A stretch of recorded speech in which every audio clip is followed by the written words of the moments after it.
केही जगैया खरिदले केही घिउ संजोगले केही जे करे घिउवा ढरिया त पित्र लोग आनन्द भैले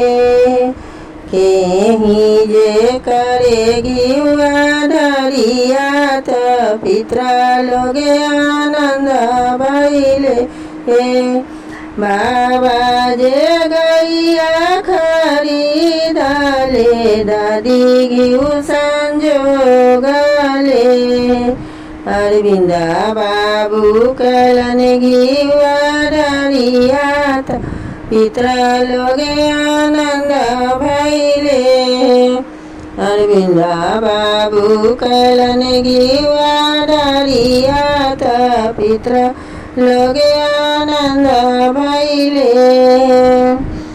चाचा जे गैया खरिदले चाची घिउ संजोगले अरविन्द बाबु कलन घिउवा ढरिया त पित्र लोग आनन्द भैले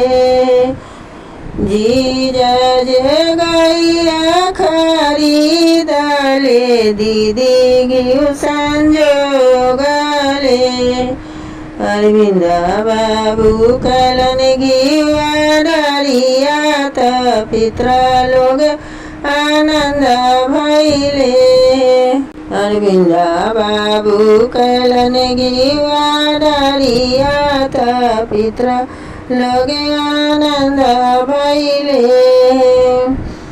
चाचा जे गैया खरिदले चाची घिउ संजोगले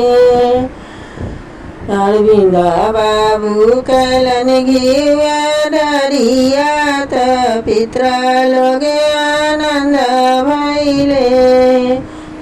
जीजा जे गैया खरिदले दिदी घिउ संजोगले अरविन्द बाबु कलन घिउवा ढरिया त